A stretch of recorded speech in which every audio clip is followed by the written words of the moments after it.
Hey, Slàinté, y'all. Welcome. How in the world is it 2024 already? Welcome. Happy New Year. Bienvenue. I hope y'all are doing well in this new year. Got through the holidays.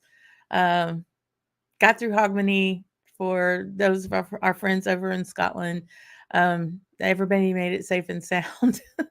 And as you can tell from the way I sound, I think I've got the crud that everybody else is at. I came home from Scotland in November with a little something, and over the holidays, this just ramped up. So I'm actually having a cup of tea, which is another habit I picked up in Scotland, is drinking tea. And it's doing really well. Now I'm not going to say that I may not pour something in the tea by the time we're done, but yeah, I think I might stick with this hot beverage at the moment. Want to say hey to all everybody all in, and hello, and a big welcome. I just have to say he's probably sleeping, Frank. God love you. I'm thinking it's probably 3 or 4 a.m. In the Netherlands. I'm not quite sure, but yes, you may very well be sleeping. And if that's the case, that's okay. You always get me on the replay, and I appreciate that, Frank, very much. We just missed each other this summer, trying to meet up in Oban. But one day it'll happen. I know it will. Hey, Stacy, good to see you. Four Leaf Whiskey and all those things. I know you've been.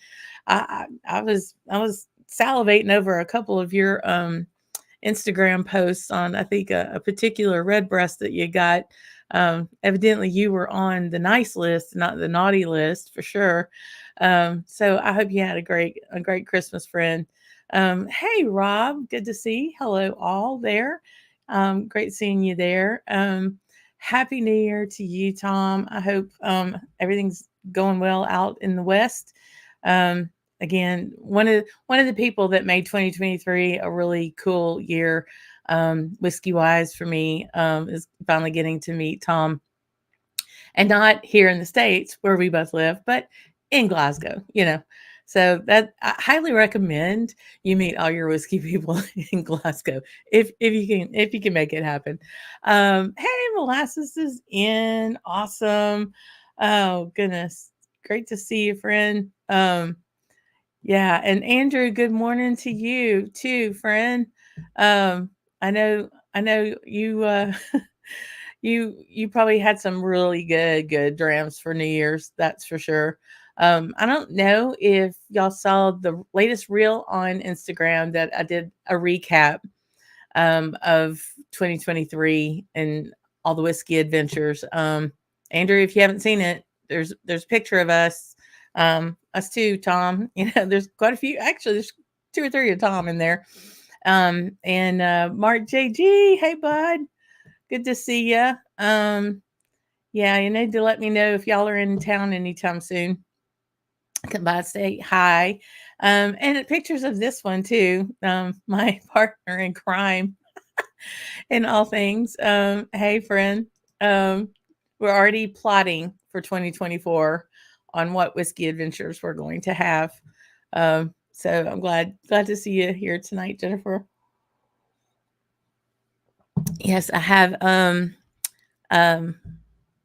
this tea is really good. It's hitting the spot for sure.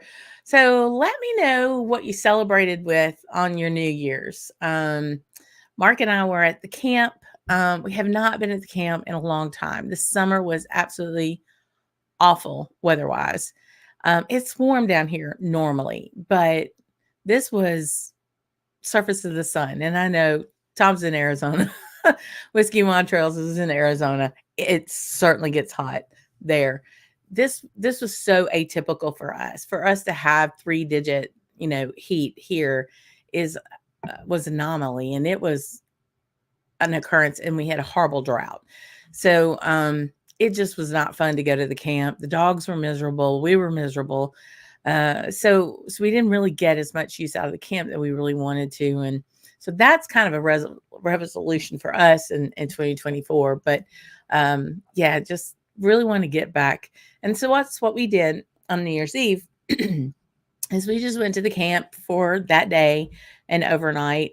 And Mark built like a 5-6 foot bonfire out in the back of old felled wood that's just naturally, met its demise off of trees there at the camp. And we built that, and it was, I don't know, about 45, 50 degrees. It was just nice, and we just have what I call normal drams, just like everyday drinkers at the camp for the most part. And I poured a Dalwhinnie 15. It was so light and very, I mean, it is what it is. It was very light and floral and probably a little light for sitting by a campfire. Um, but it just set the mood, just to kind of ease into 2024 and enjoy that. And it was great just to be able to sit there and the nice quiet until all the fireworks started. And then I think there were a couple of people that decided they didn't have the money to spend on fireworks, or they ran out of fireworks, and then they unloaded the magazine of their handgun somewhere else. I was like, okay, we went from firecrackers to firearms real quick, but as it is in the South, Hey, Trooper, good to see you. Happy New Year to you too, friend. I hope you're doing well, and I hope you're landside at the moment and maybe not out in the middle of the Gulf. And hey, Matt, hey, we got over on the West Coast in BC. Good to see you. Make sure you check out his channel as well. He's just growing like mad, and he's doing some really great stuff. So yeah, awesome for that. Oh, so you were at the camp all last week. That's the way to be. That is the way to be. And I'm gonna tell you, we had leftover gumbo, so from Christmas Eve, and it was so good. It was chicken and sausage gumbo, and this beautiful dark roux, and it was chili, and it just fit my mood right there and then. So we'll talk about some of those resolutions, but let me know what did y'all have for New Year's Eve to kick 2023 to the curb, or say sayonara with respect, depending on how your year went, and to welcome the promise of the new year. Let's see. Mike sent, hey, good to see you. Goodness gracious, I was trying to see who all is in here. Two slows in. Good to see you too. Happy New Year, friend. Thanks for being in. So see, I just love this. Everybody's trying to figure out jockey for position on who's going to be where and when. Yeah, Jennifer's going back over in March. I'm not jealous at all. She and I last year went to the Victoria Whiskey Festival, and we were planning on going back again this year, which is like in a week and a half or so. But both of us had really cool opportunities. I got to go to Glasgow in November, and she's going to Springbank School in March. So I'm not jealous at all. I'm lying. No, I'm joking. But yeah, so what I want to do tonight is talk a little bit about what plans we have for the channel for 2024, and kind of look at those whiskey resolutions. About this time last year, we did a Sunday afternoon show with Roy, and we went through, God, can you believe, Andrew, it's been a year since we did that blind of yours. That's crazy. But it's been a whole year. And while we did that, we talked about some of those resolutions as it works with whiskey. And I kind of wanted to go on a scorecard. I looked at my scorecard and I was like, well, some's better, some not.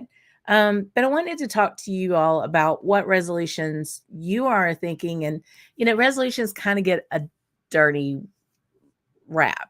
And I find a lot of people feel like they need to be punitive. Like you need to do without something in the new year instead of giving yourself something in the new year. So maybe, okay, definitely I want to lose weight in the next year. How about instead of saying, okay, I'm not going to do XYZ, I'm not going to eat sugar or carbs. How about I say, I'm going to gift myself the ability to go walk or I'm going to give myself grace about something, something that's in a positive manner rather than a punitive manner. And it seems like those resolutions or goals or whatever you want to call them might have a little bit more, you know, traction to them if they don't, if we could spin it to where it's not so punitive, but more in the sense of building ourselves up and building our friends up rather than always just saying, you can't do this, you can't do that, and go without. So I'll step down from my soapbox now and take another sip of tea. But yeah, I think I'm way behind. Let me get back here because I definitely want hey, Peter's in. Good to see you. Yeah, talking back about that weather, 3-digit with humidity. Yeah, no fun at all. Oh yeah, back so Chattanooga is really humid too. New Orleans and Houston. I would say Houston's not as bad only because it gets hotter there because of all the concrete. But here and Phoenix is just that is surface of the sun in the summer. I don't see how to deal with that. But like down here, New Orleans, Baton Rouge, lower South Louisiana, it's like Manila. It's just wet in your face. So yeah, you gotta watch that part for sure. Happy New Year, Chris. Great seeing you, friend. Y'all might remember Chris was on with Gregor and me, and we went and did the tasting of that Ardent America, the U.S. Ardent American, for sure. And Peter's here. Great seeing you. Some whiskey resolutions you have every year is ease up on purchases. That's a really good point. So today, Ontario Liquor Control dropped a Craigellachie 17 to 145 Canadian. What do? You go buy that. I would call that a strategic purchase. Number one, a Craigellachie 17 is fabulous. It is such a good dram.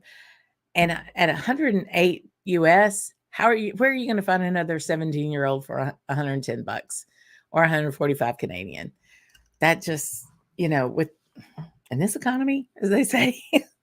I know I'm a horrible influence on the second day of January there for you, Peter, but that kind of that brings up one of those resolutions, the buying or refraining from buying so many bottles. And I think one of those things is like just kind of pay attention to what those bottles are. If you've had Craigellachie 17 quite a few times, then maybe not. Maybe let somebody else have it, you've been able to experience it. But if you haven't, or if it's one of your main go-tos, which it's spectacular, there's a bottle actually right behind me over here. But yeah, it's a great bottle and that's a really good price. To me, that's a pretty strategic buy. It's when you go and you go, oh man, I'd really like such and such. I'm going to try that one and this one. You might get a couple and you don't really know anything about them. They may not hit your flavor profile. I don't know. It's just one of those things. I felt this past year, I wanted to be more purposeful with my bottle buying, which I have to say is a little difficult when you go to Scotland twice and you bring home, it's just like, if you're traveling and it doesn't have to be Scotland, it can just be you're traveling somewhere and you go to some liquor store and they've got Dusties, things that you were like, oh man, I've always wanted to try that, and you kind of have to think, okay, well, I have to get home. And are you flying? Or are you driving? And, like if you're too far away, it's going to be easy enough to get it home. How can I pack it? That type of thing. But you also don't need to go brightly crazy. If you come up against an Aaron 14 Dusty somewhere and you said, I'm not going to buy a whole lot this year. It's an Aaron 14. To me, that's an auto buy. And yes, I have one back, bunkered, but again, it's discontinued. You're not going to see it. So I think you can kind of judge on those type of things. It's where I think and I don't want to sound judgy, because I mean, if you got the money and you want to drop whatever you want to drop, more power to you. For me, I can't go chase bottles. I'm not going to say, okay, well, these new releases came out, I'm going to buy all of those. I just can't do it. I'm not going to do it for all the reviews here, and channel can't support it. So I'm not really, that's not really where I'm going. But for people who, dare I say, want to collect, or, be exposed to the newest and greatest things, sometimes I think it's good for ourselves if we can look and kind of pull back a little bit, and be a little bit more strategic about buying bottles. There are some bottles that I left in Scotland that I really wanted to bring home, but I kind of had to pick my battles, so to speak. And when I purchased bottles last year, it was, is it because I want it for the channel? Is it because I want it for my palate? Is it because I want to have a representation from that moment of travel, and being able to be in that particular area? That bottle, that Petit Vec, was the splurge bottle. And that one was strategic. There's all kinds of reasons I gave to bring that bottle home. Closed distillery building's not there anymore, but it tasted, I got to taste it before I bought it. So that was another reason where I felt secure in buying that. And I knew I was going to share so much of it that other people were going to be able to enjoy it too. So that's awesome, Peter. Glad that you would share that for us for sure. Peter Newton's in also, and they had a sampler of Total Wine's Slàinté and the Glenmoe's Tokyo.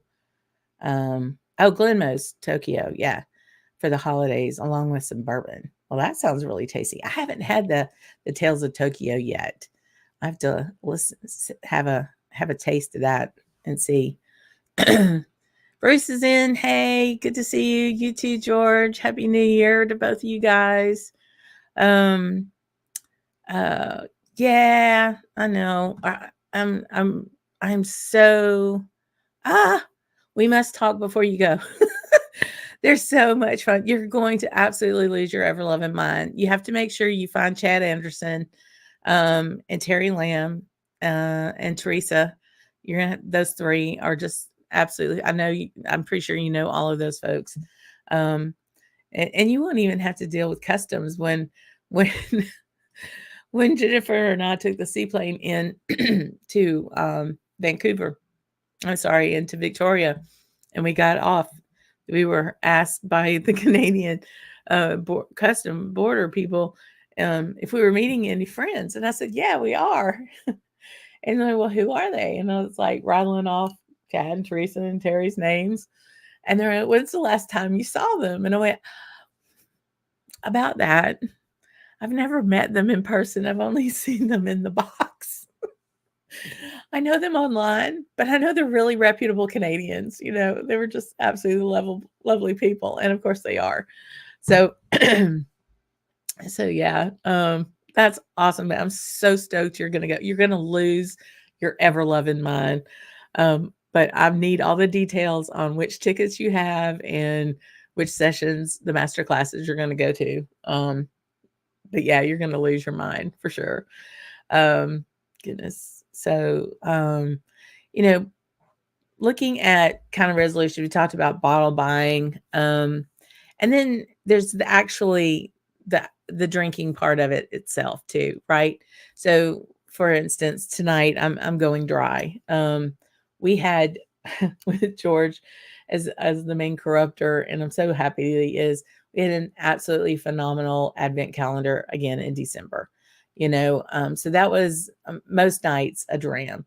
And, on the weekends and through the holidays and holiday parties and stuff like that, a lot of people will go dry for January. Let me know in the comments, if that's something that you do or that you do periodically. I know a lot of folks will say, okay, I maybe have some drams on the weekend or on Tuesday nights. But it is good to make sure we maintain liver health. It's good for responsibility and things like that. Again, it's not a punitive thing. It's giving yourself the gift of health and making sure that you're good and you're at a good level, because it is something that can be abused. It's something that can, and for some people, it just they should not partake of it, but it also brings is a means to get community together.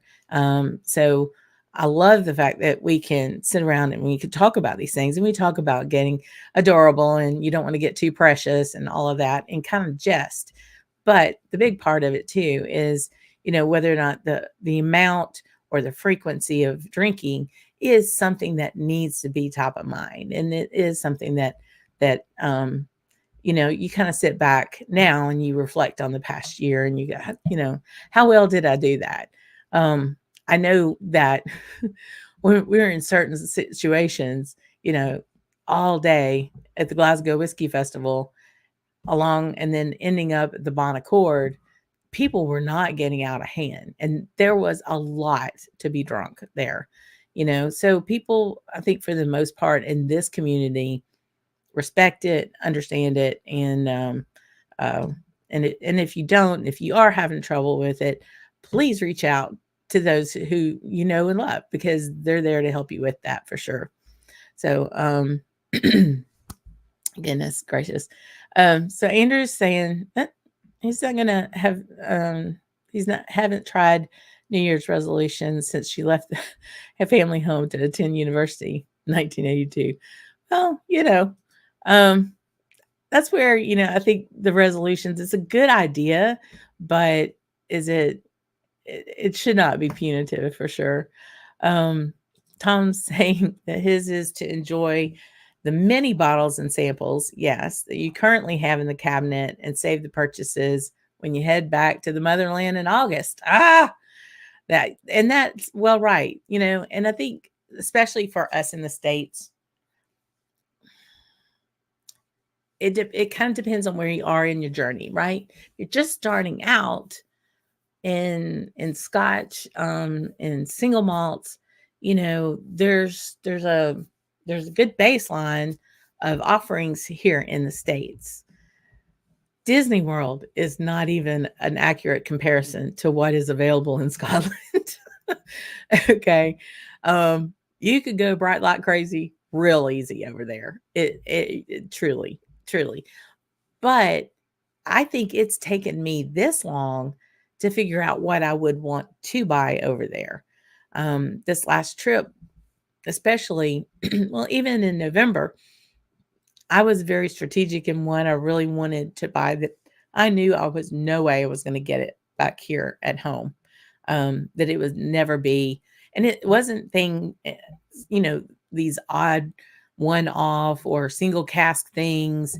It was like Caboken 15, it is a run-of-the-mill, offering that's basically their core range over there. You can't find it anywhere within probably a 5-state radius of where I live. That's the kind of purposeful buying I'm talking about. Whether you're over there to buy it or whether you're ordering it, and having it shipped over. Those things are just just really difficult to get. But you can buy Glenfiddich 12 all day long. I'm a little past that. Most of y'all are pretty past that. But for someone who's just starting, that's a great place to start, So yeah, purposeful buying. I love that. Definitely love that. Yes, molasses. New Orleans weather it's like drinking water. I work with a guy over who's in Salt Lake City. So very arid, really bright, open, gorgeous, gorgeous, gorgeous place. And every time he has to come here for work, he's like, how in the world do you all breathe? And I'm like, you don't have one of these things back here? And he's like, what are you talking about? I said, it's a gill. we're we're able to breathe the water and the moisture in the air. and, and he's like, well, I believe it. This is crazy. And I'm like, well, we don't spend a lot of money on moisturizer like you all do in the West. We just buy whiskey with it. So there you go. It all works out. Yeah.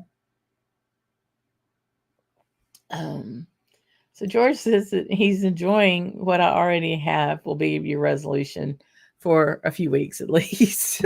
Yeah, you tell me the first time that you make that purchase, and that's the thing. We always talk about samples. I think Tom was talking about that too. Working my way through samples. That was one of mine for last year. And you hear me harp about samples a lot. And it's because they truly are a gift, right? This right here, Carlos Sanders, if you're looking, if you're watching, it will happen probably this weekend after this hopefully runs its course. But this is an Ardnamurchan sample that Carlos gave me in Glasgow. And I need to get to it. I really do. I need to be more purposeful about my samples. And I love the fact that, the samples that I gave people, I heard from Fraser this week on a comment, and he's like, I had that Art in America that you gave me in Glasgow, and it's one of my favorites of the year. I loved hearing that. By not drinking the samples, you're not giving that person that same joy. So that's why we need to drink our samples. To that end, I have 2 boxes over here I still have to catalog and put in. Most of those were, like driver drams from this summer. But I still need to catalog, and we'll talk a little bit later about what I'm going to do with some of those in the coming year for sure. For sure. It says the resolution is to only buy special bottlings this year. That being the great deals or bottles that you've been waiting to find. Very cool. That's a great. Yeah, that's really good. Purposeful buying, right? Same. But Chris, everyone's saying, does anybody really even remember what they made their resolutions last year? I did all my whiskey versions, that's for sure. So I give myself on the purposeful buying last year, I gave myself a passing grade. I think I did well. I did do a couple of OMGs, I've got to buy this, kind of thing here and there. Drinking down my samples was another one that I did not do as well on, but I'm still working on it. So I'm getting there. It is hard. I'm trying to figure out like what I can do with the samples to purposely put them in the rotation like every month to where I'm doing that. So I've got some ideas and we'll kick those around with you. So one of the other things that I had as far as resolution last year that I think I knocked it out of the park was having more whiskey adventures or like more events to where I was around people. And that I think I did. I got like an A+, if I do say so myself. We, starting out again, with Victoria and having that much fun, taking a freaking seaplane for goodness sake from Seattle, because this person does not have any concept of a ferry being in dry dock in the winter on the West Coast. It's not in my culture frame. Okay. But I'll learn. That was amazing. All that we got to drink, all that we got to sample up there, the people we got to meet. If you have to sell a kidney, Matt, you've got to be at the Gordon and MacPhail tasting, especially if Richard Urquhart's going to be there. I'm telling you, man, you got to make it happen. If you don't have that ticket, let me know. We got to figure it out. from that to local stuff, and being around, having our Louisiana Bourbon Festival and our Bourbon Club group outings and things. This is definitely of an event every Tuesday night, and then the trip this summer and this fall. Both of those were areas where we finally got to meet the people. I was laughing when I was putting together the 2023 reel for Instagram. I'm like, I didn't put hardly any bottles in there. I mean, I could make another one. It was just bottle, bottle, bottle, bottle, bottle, bottle. I mean, because I took pictures of bottles. But when I started putting all of this together, I was like, I only want to show the faces of the people that I met, and the abject joy on everybody's face that we were having so much fun. So maybe I will do a bottle recap in that sense of all the different things. But man alive, whiskey adventures and whiskey events, just getting out there in it. And if you can't get in a plane and go across to Scotland or something, there are distilleries everywhere. Even if, like here in Louisiana, we have a lot of rum distilleries, and there's one in Donaldsonville, not too far from where the camp is. And I want to go see that one, and it's family owned. Dad and daughter, decided, hey, let's make some rum, and we got sugarcane for days down here. So it's perfect for that. Just being in that environment in the industry, I think helps you get a better grounding to how the spirit's made, who are the people that are making the spirit, whether it's whiskey or it's rum or it's vodka or whatever. It's just neat to be able to have that exposure to the craft of building that, and not just, expecting it to show up in a bottle. I don't know. I get geeky about it. So I love that part of it. So Tom's saying that he hit pretty heavy in November, yeah, and December, and planning a damp, not technically dry. I love that. A damp January, only drinking at 2 scheduled tasting events, and every now and then, yeah, every now and then everybody needs a rest. Absolutely. Thanks for sharing that. I like that. Not quite dry, but damp. Yeah.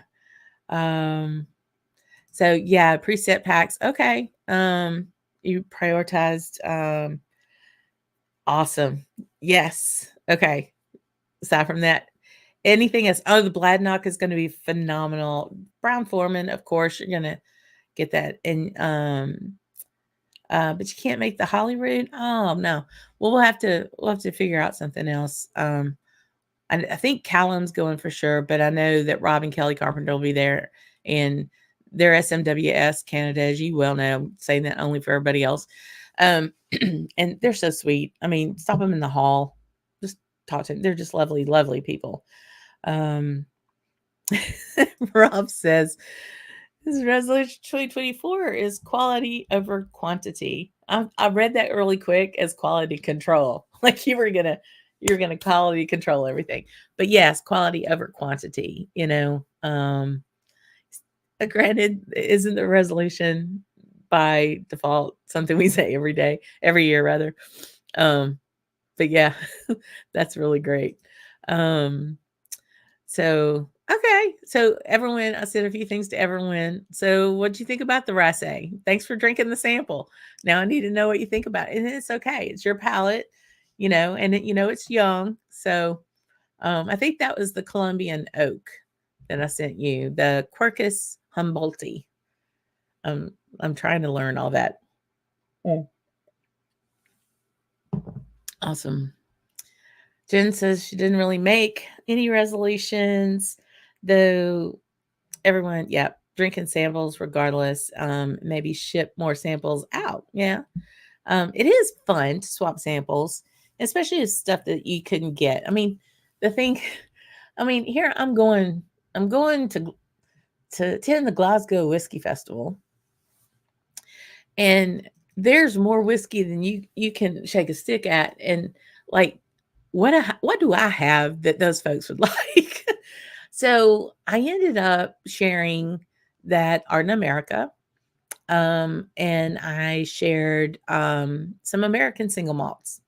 There was a beautiful Stranahan single barrel that our local, one of our local liquor stores had. And I had done a seminar on American single malts for our Louisiana Bourbon Festival. It was one of the bottles that I had used for that. So that particular one was really, really good. I also shared an Andalusia American single malt from Blanco, Texas. I shared that, which is one of my favorite distilleries here in the States. And the other, I was part of, yes, a all woman group to choose a Maker's Mark private select offering for that same liquor store. And so that Maker's Mark bourbon, yes, a Scotch person got to be on the tasting panel. But I wanted to take some of that over because all three of those bottles are not available over there, but they're interesting to taste. I think even this summer, I gave Andrew a Louisiana whiskey that the mash bill is all rice. It is all rice, and the color looks like an Edderdour. No joke. I think it's 28 months old, maybe something like that. Crazy, crazy good whiskey. Just crazy whiskey. So yeah, we talked about frequency, how often, how much you drink, making really good buying choices, things like that. Paying attention to what type or level of whiskey. That's back to what Mike was saying about just the special bottlings, things that and Rob, the quality over quantity. Ollie, really good routes to go. How about opening bottles? Do y'all have a lot of closed bottles or most everything open? Because I'm so guilty of not opening bottles. So guilty of that. And in my defense, it's usually, well, I might want to do a review on that. Don't want to open it right now, because of that. I gotta get over that part. I gotta start opening bottles. So, most everything I brought back from Scotland, I've opened. Some of it is almost gone, mainly from sharing and really enjoying it. So I'll say that.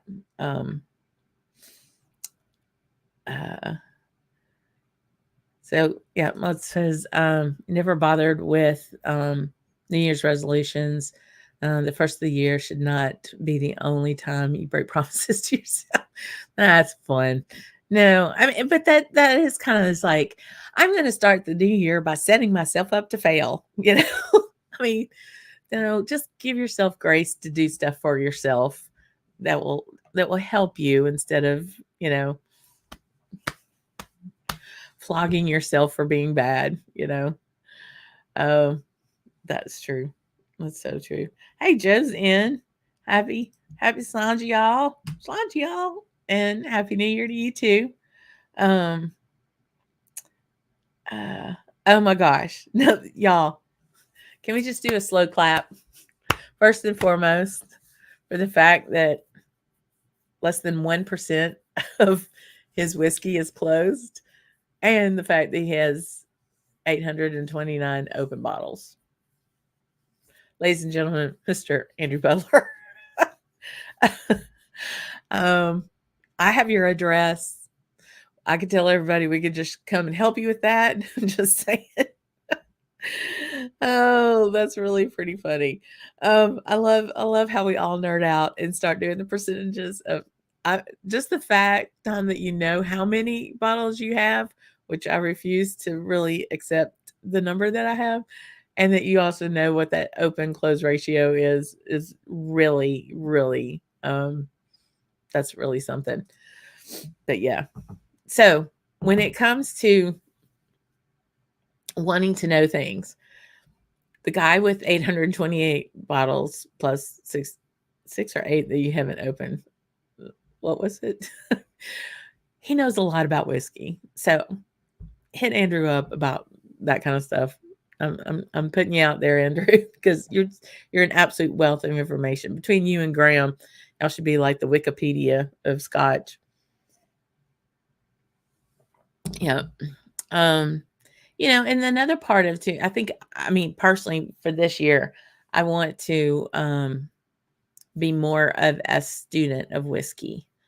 So I want to start learning more about process. I want to get in the weeds a little bit more about some of that.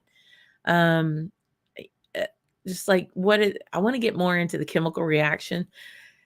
I really wish if distillation would have been taught in 10th grade chemistry, I think I might have been a distiller. You never know.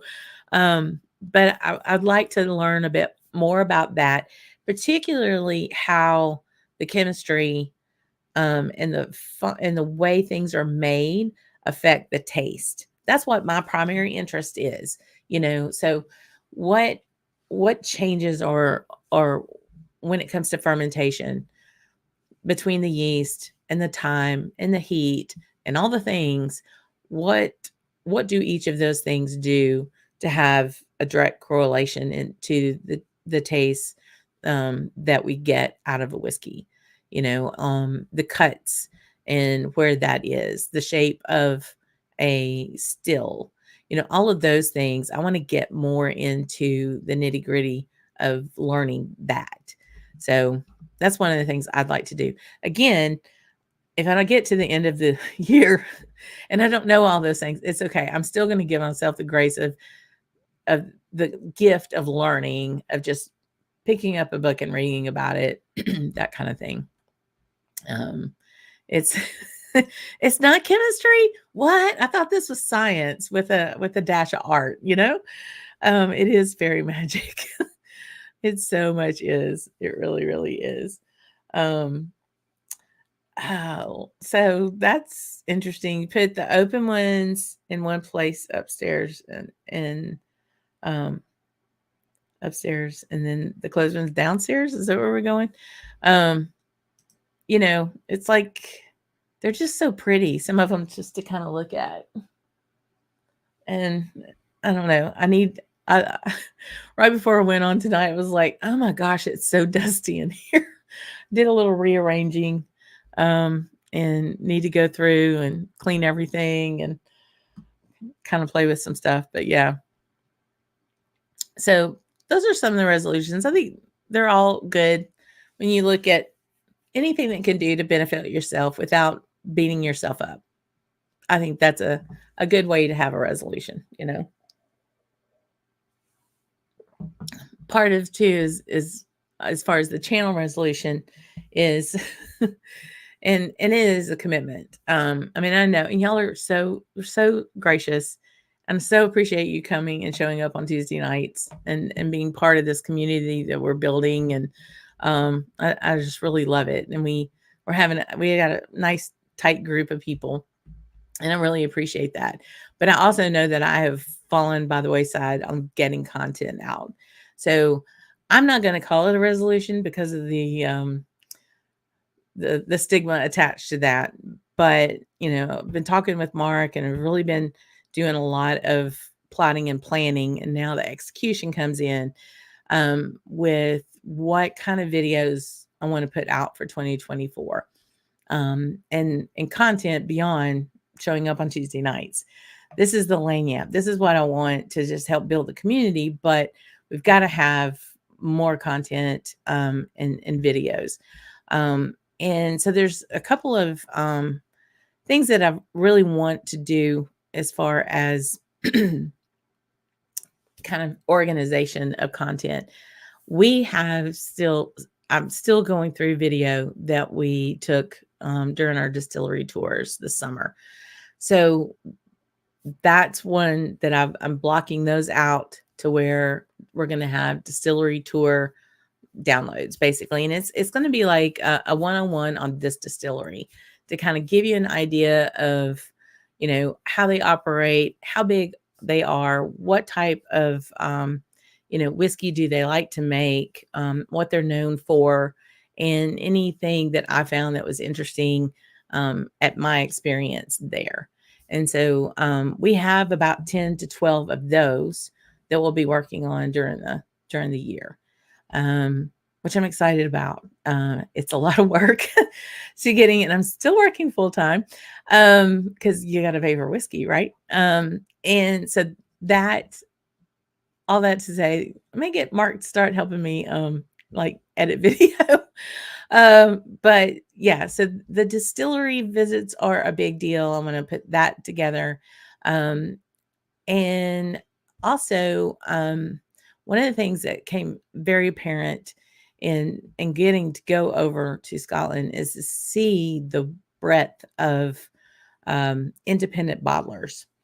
That is something we just don't have a lot of exposure to over here. You've got some of the big well-known ones. We could get some Cadenhead, we could get Signatory, we can get some single cask nation from time to time. I've seen, of course, you've got we could get some Gordon MacPhail. It depends. I usually have to go to Texas for that. You don't, Compass Box is one thing, but I look at, an independent bottler as spirit from a particular single malt and a single distillery, and then them do whatever they're doing to it. And of course, we can get SMWS here in Louisiana. But really understanding what independent bottlers do and what strategies they have for doing their independent bottling. Gordon and MacPhail will one day, the amount of casks that they still have, it's going to be a while. But they're going to go mainly into distilling instead of just being an independent bottler. So that dynamic is changing. Why is it changing? So IBs are some things that I want to get into. More American single malts. We got a good run at the end of last year with Virginia Distillery and with Andalusia. And I've got some great stuff coming in from Westland, so we can put some things together for that one. So that'll be a lot of fun. So that's a couple of ideas for 2024. Everyone's saying that you think about it, how the world did someone figure out that wet barley, and you go out and you get some wet barley and then you boil it and condense it and you put it in wood barrels. It's right up there with who was the first person that thought it was a good idea to eat a crawfish. Somebody had to. Somebody was hungry, let me tell you. And they didn't have crab boil back then. I don't know if Trooper's still on, but I think he can give me a big amen on that one for sure. Hey, yes, where would we be without them? I don't know. I don't want to find out. I'll tell you, it ruined me. When you start, you just when you think you know what you're doing, and then someone throws maybe a distillery that's not your jam, but it's an independent bottling of it, and you're like, wait, what? That's usually a Bemore for me. Because Bemore straight out is not my jam, but independent bottling usually is. And Tom, no, this did not happen. And I think you have that book, and I may need to borrow it from you because I've tried to get it like 3 different places over there, and it wasn't available. And I'm very sad because it's not on Amazon either. So we may have to talk about that. I'll do a book borrow. I'll see. I'll shoot you the titles I have in mind, and I'll send you a couple more samples with that. Oh yeah, Rob, a Kalila, IB is a great idea, and so much of it is used in Compass Box. It just, you can yeah, that's it, for sure. But so distillery tours, independent bottlers, and another thing I know Tom and other folks can help me out with that I really want to do because I've been asked a lot about it. And that is be able to help people figure out how to plan their trip to Scotland, their whiskey trip. There's a lot that goes into it. I know Tom's talked about his trips coming up in August, and he's been he's been planning it. And yeah, it's the second day of January. I can guarantee you he was already planning it probably before he even went in Glasgow in November. Because there's a lot of logistics to it. And it also kind of depends on what you want out of that trip.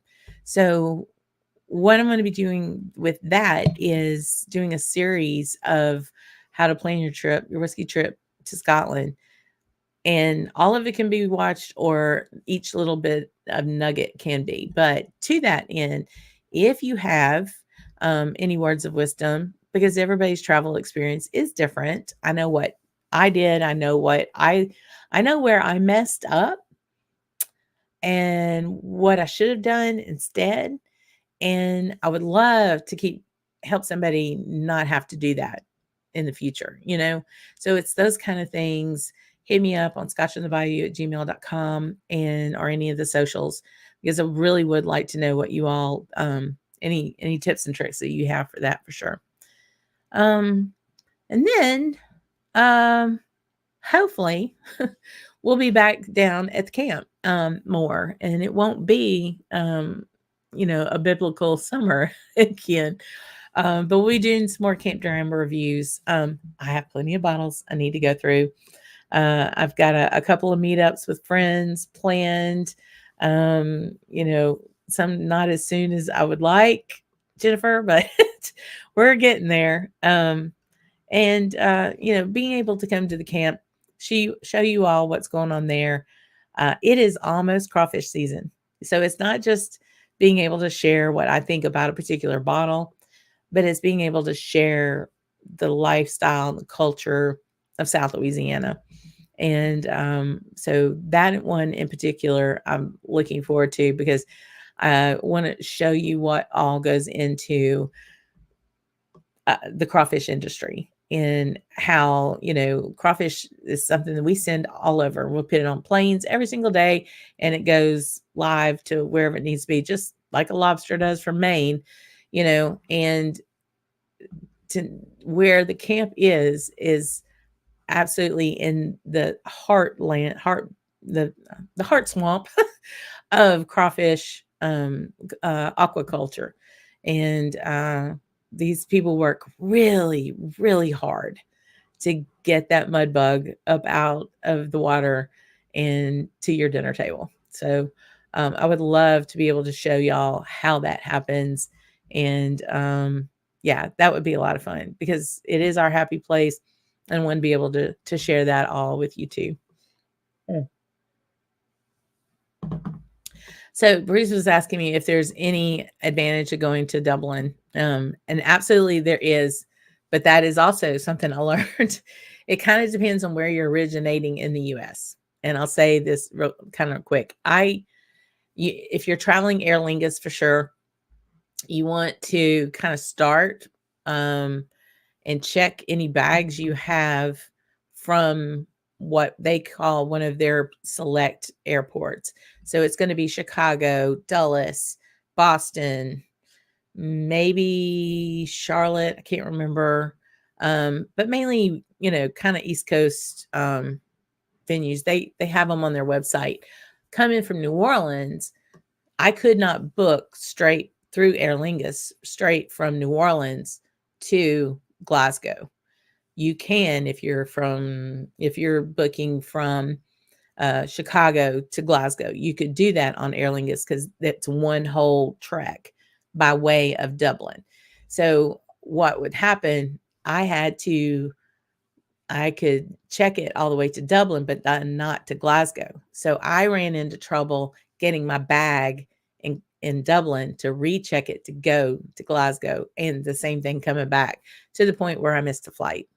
So yeah, if I just had made my way to Chicago, which I did before, and then Aer Lingus over, it absolutely is great, especially for those of us in the States, because when you come back, you're going through customs in Dublin, and wherever you're getting off in the States, you just walk off. You don't have to go back through customs. That is the beauty of Dublin, of getting through there. So it takes a little bit, but I I would say that shaved off a lot of trouble of not having to go through Newark customs. Newark customs. Don't want to go that. Don't want to do that. So yeah, so there's definitely that. But thanks for asking that. And that's exactly the kind of stuff I want to talk about. Things like what should be on your critical path when you plan. And it's not your plane ticket over there, and it's not where you're going to stay. Those two things are just easy peasy compared to the stuff that you really need to pay attention to straight out. So yeah, so that's what 2024 is going to look like. I'm going to be sitting at this desk working on videos. I've got so many ideas. I just got to execute them. And I do appreciate all the support. I appreciate the ideas. If you have ideas of things that you want to see on the live show, let me know. I'm really excited for next week because this crud is going to be gone, hopefully. And check this out. So for those who don't know, and I want to put his site in here. Copy. Let me put this over here real quick.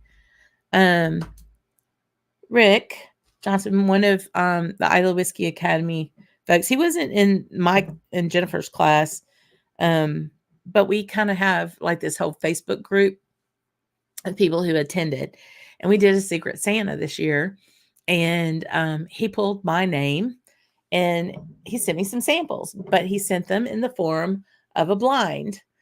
And so next week we're going to do the blind. So Rick's going to join me, and he has the YouTube channel, The Whiskey Zone, and he does 5-minute reviews. Boom, in, out. Great production, great videos. Check him out, give him a follow, and you can come back for the comedy hour, also known as Leanne trying to do a blind challenge. I don't know if these are all going to be Isla's. I don't know. That one's got me perplexed. I haven't opened them up. He has this sample identification sheets.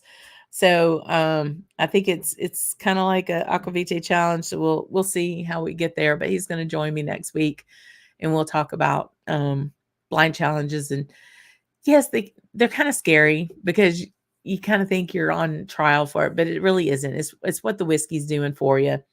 So definitely I'm going to get over this, and we're going to do some blinds too on live shows with some of the Camp Drammers for sure. So if you're a Camp Drammer, you get first pick. But yeah, let me know what you think about that, or anything you want to see on the channel this year. The voice is almost gone, y'all. Thank you so much for hanging in there with me. I appreciate it. I hope nothing but the best for all of you in 2024. If 2023 was good to you, awesome. If it wasn't, be ridden of it. It's gone now. And just know that you always have a safe space and a place at the table on Tuesday nights with Scotch on the Bayou. Thank you, friends. And we'll see you next week. Slàinté, y'all.